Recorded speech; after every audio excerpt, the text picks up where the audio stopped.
దేవుని అత్యంత శ్రేష్టమైన పరిశుద్ధ నామానికి మహామహిమ ఘనత ప్రభావములు కలుగునుగాక. Amen. Good morning my dear friends. ప్రభు మహాకృపను బట్టి మరొక దినం మనం ఇలా కలుసుకొని మరొక ప్రాతకాల సమయంలో దేవుని యొక్క వాక్యాన్ని ధ్యానం చేయటానికి దేవుడు మనకి ఇచ్చినటువంటి అవకాశం ఎంత గొప్పది.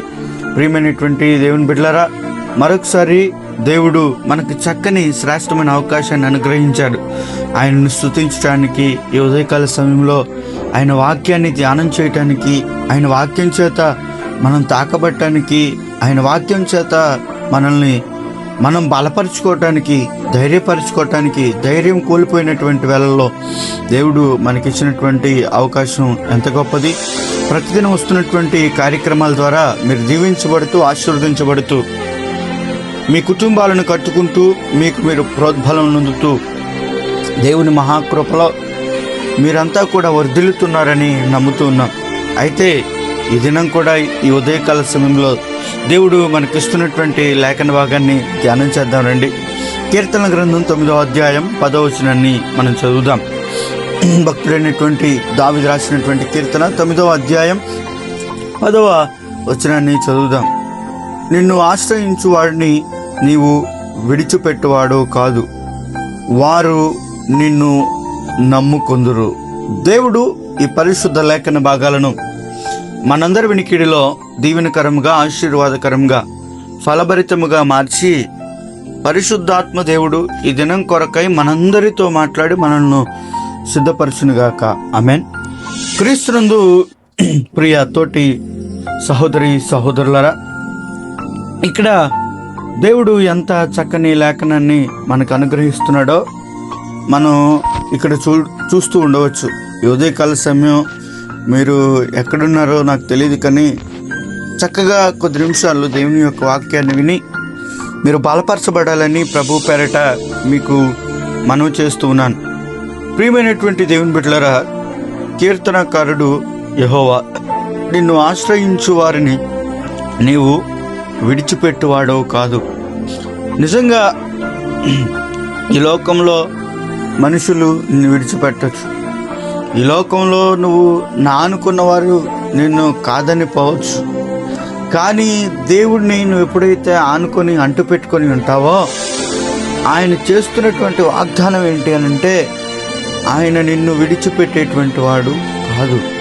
ప్రియమైనటువంటి దేవుని బిడ్డలారా, అందుకనే దేవుని వాక్యం సెలవిస్తుంది, శాశ్వతమైన ప్రేమతో నేను మిమ్మల్ని ప్రేమించుచున్నాను, ఎడబాయక నా కృపను మీకు చూపుచున్నాను. అంటే దేవుడు మనల్ని ఎడబాసేటువంటి వాడు కాదు, విడిచిపెట్టేటువంటి వాడు కాదు. ఈ లోకంలో ఏ పరిస్థితిలో ఎలాంటి గోతులో నువ్వు ఉన్నావో నాకు తెలియదు, కానీ దేవుడు ఈరోజు నీ చేయి పట్టుకుంటాను అంటున్నాడు. ఆయన నీకు సహాయకుడిగా ఉంటాను అంటున్నాడు. దేవుడే నీకు సహాయకుడిగా ఉంటే, దేవుడు నిన్ను విడిచిపెట్టని వాడిగా ఉంటే నీకు అంతకు మించి ఏం కావాలి?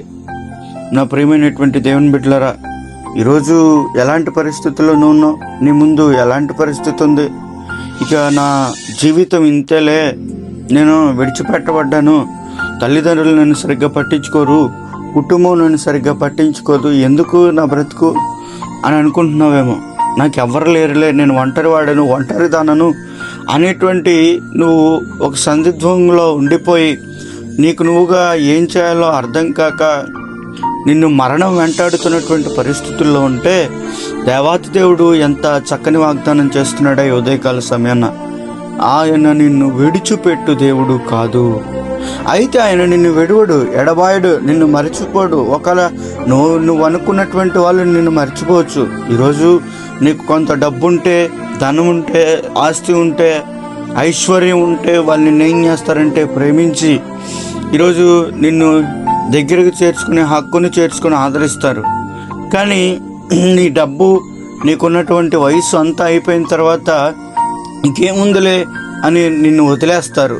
ఇప్పుడు ఆ వదిలివేయబడినటువంటి పరిస్థితుల్లో నీ వారే నిన్ను కాదన్నటువంటి పరిస్థితుల్లో ఏం చేయాలో తెలియని పరిస్థితుల్లో ఉన్నామేమో. అందరూ విడిచిపెట్టేశారు, ఏ దిక్కు లేక బాధపడుచున్నామేమో. అయితే దేవుడు అంటూ ఉన్నాడు, నీ దిక్కుగా, నీ దశగా, నీ మార్గదర్శిగా నీ నుండి నడిపిస్తాను. నువ్వేం చేయాలంటే దేవుడిని ఆశ్రయించాలి, దేవుని దగ్గరికి రావాలి. ప్రియమైనటువంటి దేవుని బిడ్డలారా, ఈరోజు మనం దేవుడిని ఆశ్రయించలేకపోతున్నాం, మనుషుల్ని ఆధారం చేసుకుంటున్నాం, మనుషుల్ని ఆశ్రయంగా పెట్టుకుంటున్నాం. లేదంటే మనుషులకు ఎక్కువ ప్రయారిటీనిచ్చి మీరుంటే ఇక నా జీవితంలో సరిపోతులే, వీరిని వించినటువంటి వారు ఎవరున్నారని, అంటే మన సొంత ఆలోచనలతో మనం కావాలి అనుకున్నప్పుడు వారే మనకు దూరమైనప్పుడు చాలా బాధపడుతూ ఉంటారు. ఈరోజు జరిగేటువంటి సంఘటనలు అవే. కానీ నా దేవుడు అంటూ ఉన్నటువంటి మాట, నేను నిన్ను విడిచిపెట్టను. యెహోవాను ఆశ్రయించిన వారు, యెహోవాని ఆశ్రయించినటువంటి వారి జీవితంలో ఆయన విడిచిపెట్టనటువంటి వారుగా ఉంటారు. దేవుడిని ఆశ్రయించాలి, దేవుని దగ్గరికి రావాలి. అయ్యా, నా పరిస్థితి ఏదైనా నేను నీతో ఉంటానయ్యా, నా పరిస్థితి ఏదైనా నేను నీతో నడుస్తానయ్యా అంటే నీ పరిస్థితిని అప్పుడు ఆయన చక్కబెడతాడు. నీకున్నటువంటి ఇరుకులు తీసివేస్తాడు, నీకున్నటువంటి ఇబ్బందులు తీసివేస్తాడు, సమస్యలను పరిష్కరిస్తాడు. ఇదిగో ఈరోజు నువ్వు ఆధారం చేసుకున్నటువంటి వారిని నీ సమస్యను పరిష్కరించలేకపోవచ్చు. ఒకవేళ వారు పరిష్కరించినా అది అంత పర్ఫెక్ట్గా చేయలేకపోతారు. కానీ ఎప్పుడైతే యేసుక్రీస్తు ప్రభు మీద నువ్వు ఆధారపడతావో, అద్వితీయుడు, కృపాసత్య సంపూర్ణుడు, నిన్ను విడిచిపెట్టని దేవుని మీద నువ్వు ఆధారపడతావో, ఖచ్చితంగా నీకు ప్రియమైనటువంటి దేవుని బిడ్డలారా సహాయం అనేది వస్తుంది. ఈరోజు నువ్వు చాలామంది సహాయాలు వెతికేసి విసికి వేసారిపోయి నువ్వు ఉండొచ్చు. కానీ ఈరోజు దేవుడు అంటున్నాడు, నా యొద్దకు రా, నన్ను ఆశ్రయించు. దేవా, నన్ను అడిగినటువంటి వారికి ఆయన ఇస్తాడండి. ఆయన ఇచ్చేటువంటి దేవుడు.